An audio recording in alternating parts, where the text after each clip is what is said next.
Uma série de reuniões que estão sendo realizadas.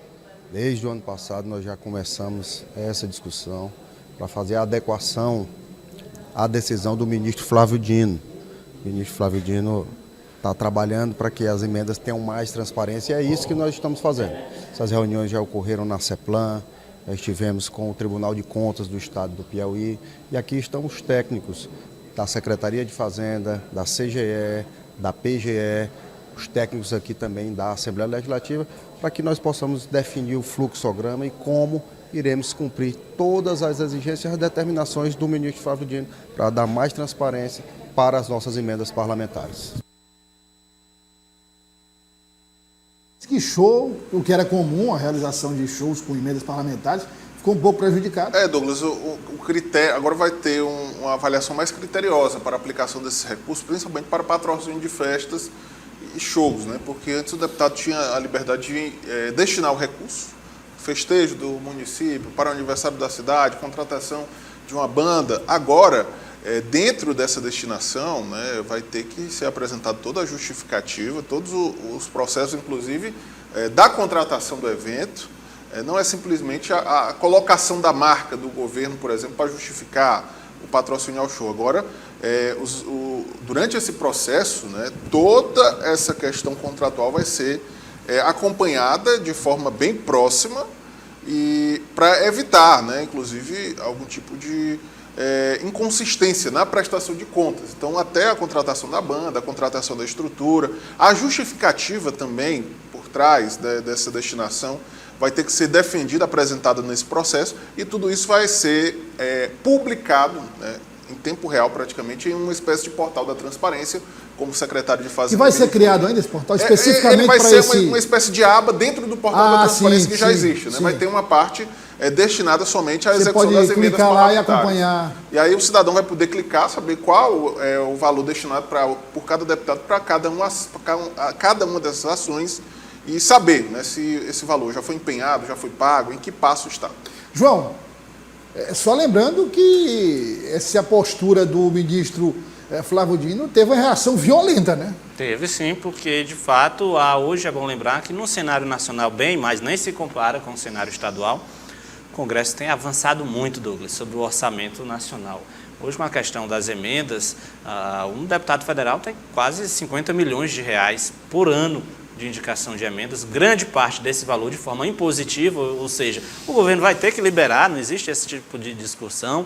No caso do senador, cerca de 150 milhões de reais, então realmente, quando você multiplica isso pelos 81 senadores e 513 deputados, você vê que é um volume de recursos muito grande. E nem sempre tem transparência, nem sempre tem rastreabilidade. Nos últimos anos, infelizmente, o Congresso Nacional aprovou o que se chama de emenda PIX, que é uma coisa assim que eu acredito que não existe em lugar nenhum, em nenhuma democracia no mundo, porque dinheiro público a gente sabe, só pode ser gasto quando há ali um detalhamento. E a emenda PIX, o deputado diz, eu vou mandar um valor X para um município X, mas não tem nenhum convênio que obrigue aquele dinheiro a ser efetivamente gasto numa política pública, ou seja, é um valor que... Manda as escuras. E rapidamente, é só no outro dia já está liberado. Por isso o nome é emenda PIX. Então, de fato, é preciso que se garanta mais transparência nesse tipo de política, como eu falei, no Congresso Nacional. Quando a gente vem para a realidade das Assembleias Legislativas, a história da emenda PIX ainda não chegou. Aqui ainda não tem, né? Nem nas câmaras municipais. Nem nas câmaras municipais. E também o volume de orçamento das emendas não se compara com o que a gente vê a farra lá no Congresso Nacional. Mas é preciso que se jogue mais transparência, que se jogue mais luz.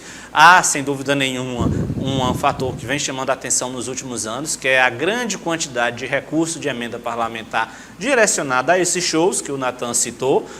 Hoje, tem deputado que gasta grande parte dos seus recursos de emenda com contratação de bandas, né, para festas nos municípios. Claro que em alguns casos é facilmente justificado, porque são festas tradicionais, que promovem um retorno ali, às vezes econômico para o município, mas em sua grande maioria não.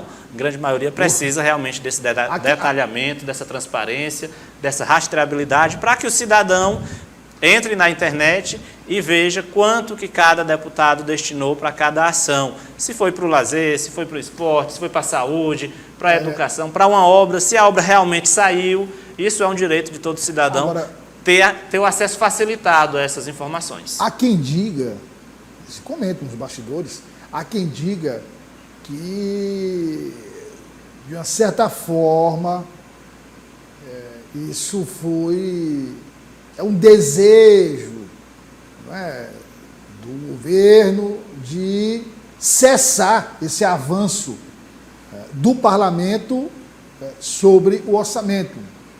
Aí foi uma jogada política do governo, com um pedido da ministra Flávio Dino, que não fez nada de errado, não.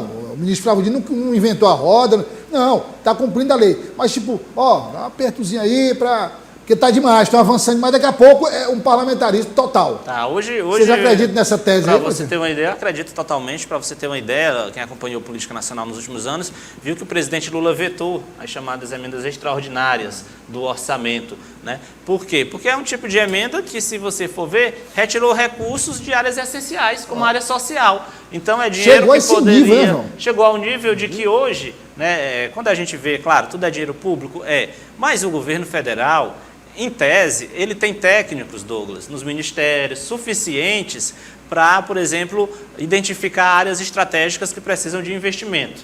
Já um deputado federal não tem esse olhar, ele não tem técnico suficiente. Quando um deputado pega uma emenda, ele vai querer o quê? Privilegiar suas bases eleitorais, porque ele está pensando no voto. Então ele vai mandar esse dinheiro para calçamento, para asfalto, às vezes para a manutenção da saúde, mas para fazer uma festa, né?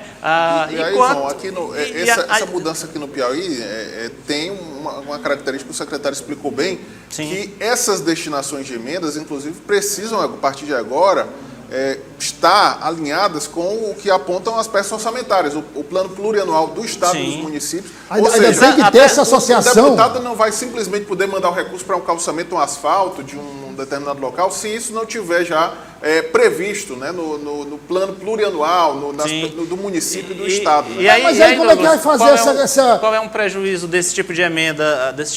É porque você coloca dinheiro para que o deputado destine, pensando na sua base eleitoral, claro que é para um serviço que a população precisa, mas aí você tira dinheiro de uma área do governo federal que pode ser estratégica, como, por exemplo, desenvolvimento de pesquisas de vacina numa universidade. Não, eu concordo. Agora, a dúvida tem que estar de acordo com o plano plurianual. Como é que faz essa sintonia? Diálogo, né? Vai ter que ter muitas reuniões. Rapaz, o governo vai ter que apresentar, olha, a gente tem essas áreas que são prioritárias, e aí o deputado procura encaixar dentro dessas áreas, procura encaixar inclusive nos municípios também, viu? A prefeitura vai ter que ter esse elemento com o deputado antes da destinação da emenda.